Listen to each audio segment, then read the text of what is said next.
seen before. I want you to think about two specific things as we go through this discussion and through this process. The first is that you might not think that leadership is about small groups and teams. So when we've talked about this before, we talked about how leadership has this myth of being about when you come to this grand moment in an organization. You're at the pinnacle, the peak, you're a CEO, the head of a division, head of a billion-dollar group. But as we talked about from the first day of this class, leadership is about how you deal in face-to-face interactions on a day-to-day basis today, right now. And I want you to imagine a situation. Imagine yourself in a moment in which you are maybe working with your group of MBA students, and you think you guys should be going this direction with your project for that awesome class that you have on creative leadership. And every other person in your group thinks you should be going in that direction, right? Or maybe more importantly, you're on a board of a nonprofit organization or a corporation, and you think we need to be going in this direction, and you're the one person in the room who thinks we need to be going that direction, and everybody else is against you. How do you convince those people that you're right? How do you do it? How do you convince people that you're right? I'm not going to call on anybody who's chewing, but how do you do it? What's your strategy?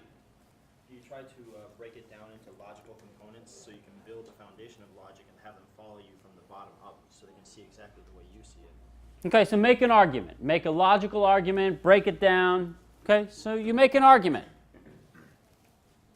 How else do you do it? You understand where they're coming from and why they believe what they believe, and then you try to talk doubt or whatever. Okay, so we got logic and we got empathy, right? Okay, those are both good components. What else do you do? So if you failed in the logic test or the emotion test, you can appeal maybe to the sense of trust. Like, I've been here before, I have a unique perspective that maybe none of you really do, and so you have to trust me on this. So. Okay, so we got logic, we got empathy, we got trust. Anything else? Is that the way all you guys make arguments? Does anybody just make an argument where you talk louder, and every time somebody disagrees with you, say what you said again louder? Anybody do that? I do that, sorry. But there are lots of ways that people enter these situations and they don't realize that they're leadership moments. They think they're contests. They think we're fighting for an answer and I need to win. You said X, I need to convince you of Y, right? Right? Except sometimes these things have much different dynamics that are about group leadership processes. And so one thing, to go back to my point, there are two leadership points that I want you to take away from this. The first is that I want you to see leadership everywhere. I want you to see leadership in this classroom. I want you to see leadership in your groups. I want you to see leadership in the classes that you're in and the client relationship that you have. Like, these are moments in which you can step up and say, I'm going to own this. This is my time. Right? So that's the first thing. The second thing, and this is the sociologist and the psychologist in me, I want you to look deep into what we're about to see. Okay? And this is a very good lesson for everything you do in organizations. Train yourself to see what's not being seen. Train yourself to hear what's not being heard. Train yourself to ask the question that's not being asked. Is that guy not talking? Why hasn't he been talking all day? Is he shy? I was eating pizza. He was eating pizza. Does he have something to say? Is he upset about something? What's going on? right? So train yourself to look for cues, look for answers in the data that you can gather. Okay? So the way we're going to watch this film is we're going to turn out the lights and we're going to watch, and we're going to break this up into somewhere between 6-minute and 18-minute segments. And at certain points I'm going to stop and I'm going to have 3 or 4 categories of ideas on the board, and we're going to talk about each of those. And we're going to have to move kind of quickly, so please don't be offended if I have to move on from you, because we just have a schedule to keep. But the main thing is I want you to treat this like a case. Like, I know you're all eating pizza and that's great, but like, get out a notebook and take notes on what you see and be prepared to talk about this as a specific case of analysis in which we're trying to solve a puzzle. Okay? So the first task is to look deep and think analytically about what you're seeing. And then the second task is to really, really think about leadership at every moment. Okay? Everybody ready to go? Got your popcorn on? Okay. Good.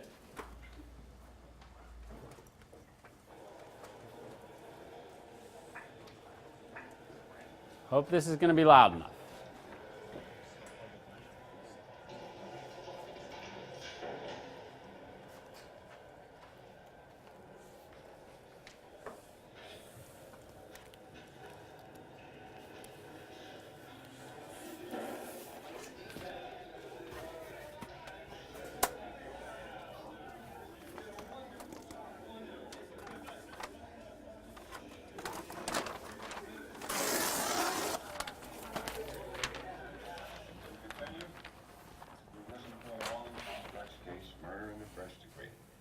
Premeditated murder is the most serious charge tried in our criminal courts. Listen to the testimony. You've had the law read to you and interpreted as it applies in this case. It's now your duty to sit down and try and separate the facts from the fancy. One man is dead. Another man's life is at stake. If there's a reasonable doubt in your minds as to the guilt of the accused, a reasonable doubt, then you must bring the verdict of not guilty. Now, if, however, there's no reasonable doubt, then you must, in your conscience, find the accused guilty. However you decide, your verdict must be unanimous. In the event that you find the accused guilty, the bench will not entertain a recommendation for mercy. The death sentence is mandatory in this case.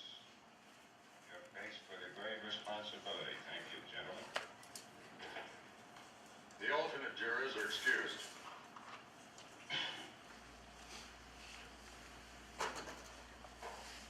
The jury will now retire.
take the case. I mean, it had a lot of interest for me. No real dead spots, you know what I mean? I'd tell you we were lucky to get a murder case. I figured that's for assault or burglary. Well, they can be the Dallas. Hey, that the Woolworth building? That's right.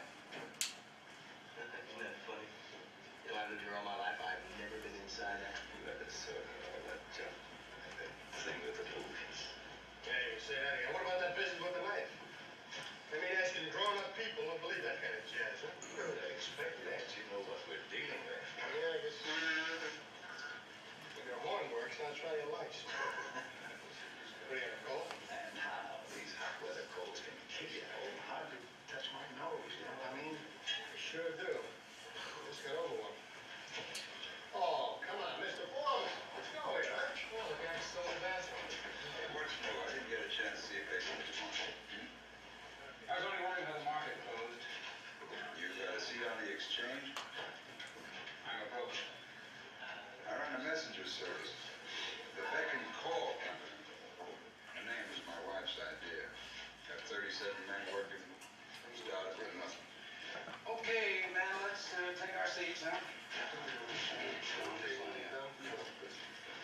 Yeah, we can all get out of here pretty quick, huh? I don't know about the rest of you, but I happen to have tickets to that ball game tonight. Yanks and Cleveland. Yeah, we got this kid Majaluski in there. Oh, he's a real bull, this kid. You know, real juggernaut. You know? You're a real baseball fan, aren't you? Yeah. Where do we sit here? I thought we'd sit in order, you know, by jury numbers of 1, 2, 3, 4, 5, so on around the table. That's okay with you, gentlemen? What's the difference? I think it's reasonable to sit in order. Let it be. Number 12 sit all right here. Yeah, let's go around the clock. 1, 2, 3, 4, 5. What was your impression of the prosecuting attorney? I beg pardon? I thought he was really sharp. The way he hammered out those points one by one, logical sequence. I was very impressed. I think he did an expert job. Well tried, too. Real good. Okay, fellas, can we hold it down a minute? Fellas, say we'd like to get started. Gentlemen at the window. We'd like to get started. Oh, I'm sorry. Pretty hefty figures. Kid kills his father. Big, just like Oh, that. listen, you analyze the figures, you'll see that was all. Tell me that. Those kids run wild up there. They don't make it. Serves them right. You know what I mean? Is everyone here? The old man is inside. Oh, would you knock on the door for him? Yeah. A Yankee fan? No. Baltimore. It's like being hit in the head with a crowbar once a day. What do I got? I mean, what do I got besides good ground people? Say, we'd like to get started. Oh, forgive me, gentlemen. I didn't mean to keep you waiting. Baltimore. Okay, gentlemen, if I can have your attention. Fellas can handle this thing any way that you want to. I'm not going to make any rules. We can, well, discuss it first and then vote on it. That's, of course, that's one way. And, well, we can vote on it right now. And I think it's customary to take a preliminary vote. Yeah, let's vote. Well, then we can all get out of here, huh? Okay, then I think that, of course, you know that we have a first-degree murder charge here, and if we vote the accused guilty, we've got to send him to the chair. That's mandatory. I think we know that. Yeah, let's see who's where. Okay, anyone does want to vote? Me. Okay, then just remember that this has to be 12-0 either way. That's the law. Okay, are we ready? All those voting guilty, please raise your hands. 1, 2, 3, 4, 5, 6, 7, 8, 9, 10, 11. Okay, that's 11 guilty. Those voting not guilty? 1. Right. 11 guilty, 1 not guilty. Well,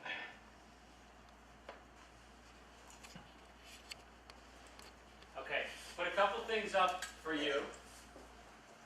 The first is just a basic structure of the room. I don't know if you can see this very well, but I've just labeled it by what we're going to learn over the course of the film.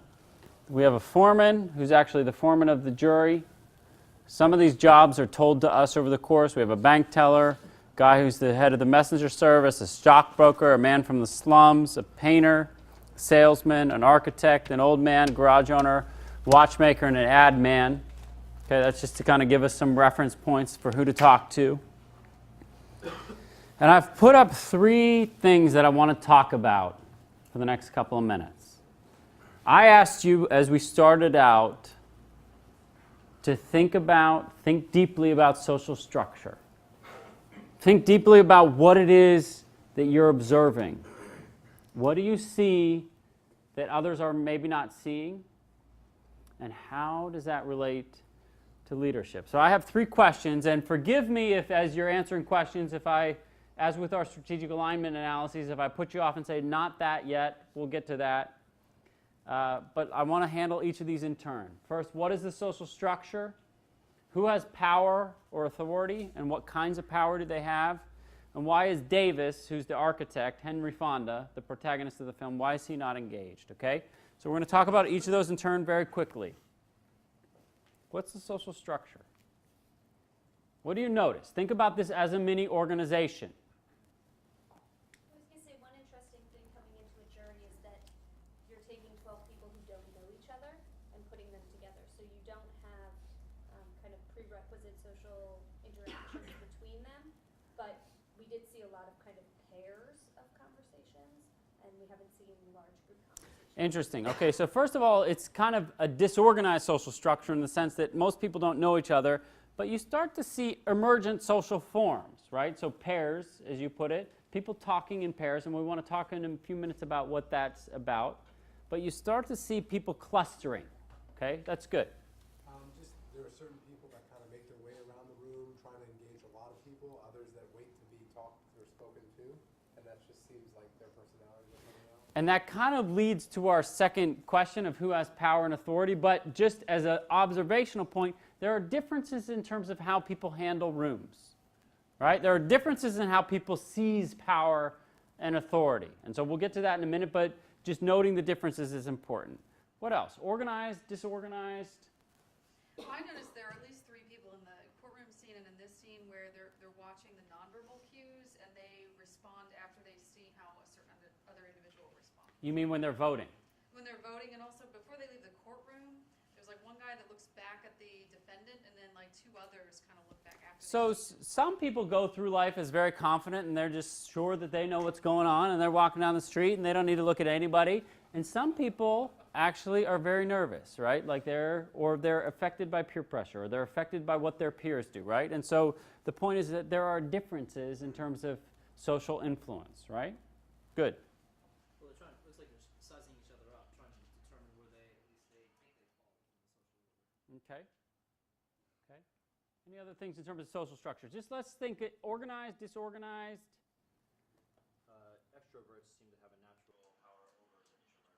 They automatically Okay, so that gets us to power in a second. But like the basic thing is that this is the disorganized social structure, right? Like there's nobody who has formal authority. I mean, in some ways the foreman has some level of formal authority as deigned by a judge, but it's almost an organization among peers, right? Like he can't make these people do things. There are a couple of formal rules, but like, you know, in the end he can't hire and fire these people, right? So there's some rules that we would think of as the formal organizational, the institutional structure that we've talked about. John? Seems like a few of the guys are already tossing in plugs too, like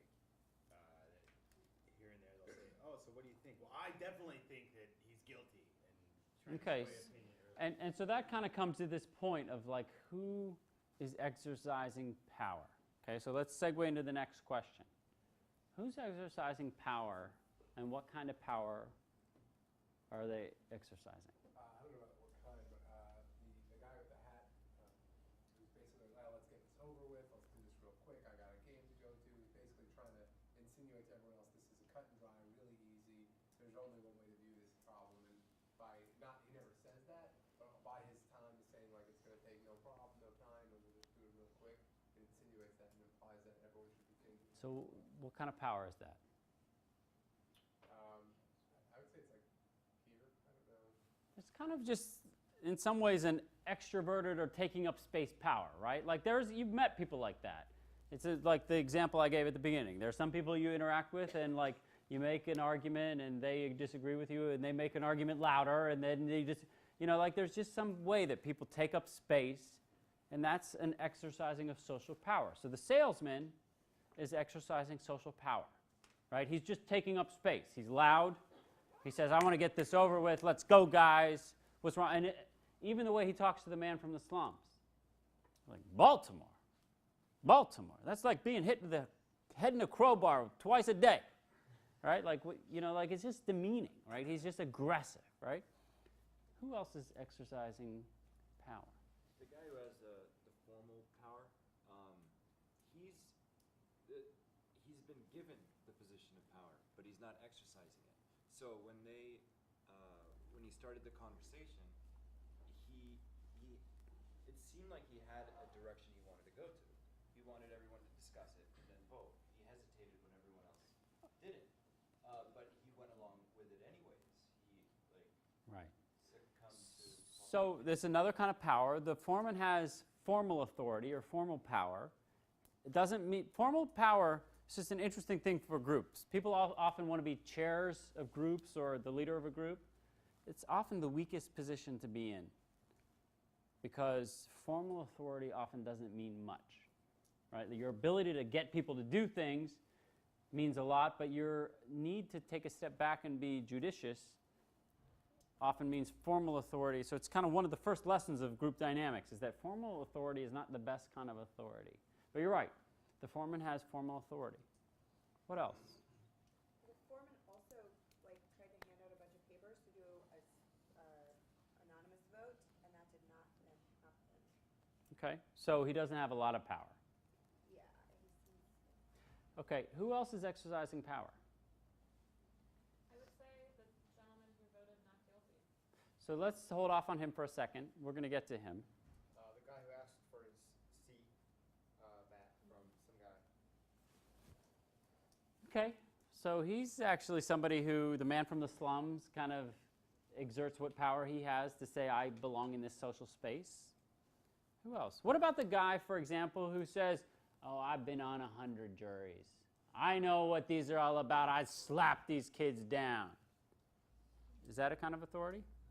It's a knowledge-based authority, right? I know more than you, right? What are you, an idiot? Like, I've been on so many of these things.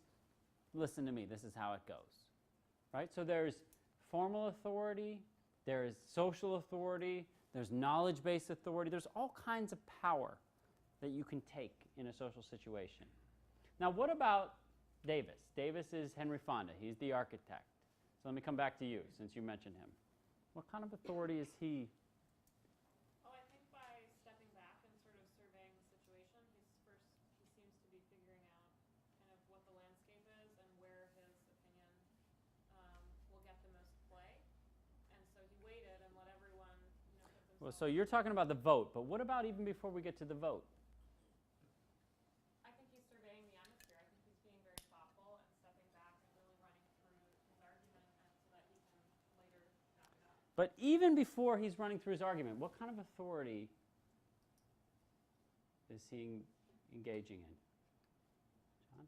I think he's not letting the politics get to him. So even when the guy came to address him at the window, the other guy's smoking a cigarette. I think it was. The ad man comes up to him and says, is that the Woolworth building? We're lucky we got a murder here. Yeah. He didn't even. Totally disengaged. Kind of arrogant, right? Kind of arrogant. But it's clear that he also is doing a power play. We'll get more deeply into what he's doing in a few minutes, but there's an interesting kind of thing to note just of all of the different ways of exerting power, and he is definitely exerting one kind of power as well, which is I'm going to be disengaged and I'm going to stand back from all of you. Now there's an interesting thing also to note that we're going to talk about in the next segment, but it has to do with the issue of information asymmetry, which is a concept that economists have loved ever since Stiglitz wrote about this and eventually won the Nobel Prize for it. What does information asymmetry mean?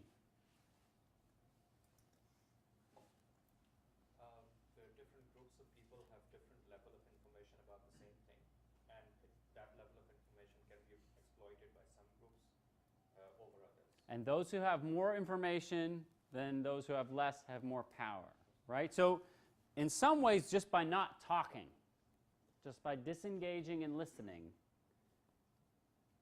Henry Fonda is exerting a kind of power, right? He is actually gathering information and data and listening to what's going on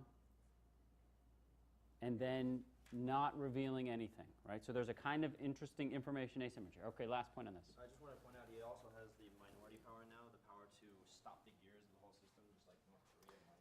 Yes, although, and in some ways that's a very relevant point for the jury trial, but I'd like us to not focus on that particular piece because that's a particularity of this particular case, and everything has to happen in a unanimous way in this case, but that's actually in some ways the least interesting kind of power because the key thing is how these groups are going to influence each other, right? So you're absolutely right that that's a kind of power, but the kind of power that we're interested in is how you influence each other to change rather than whether or not you can stop the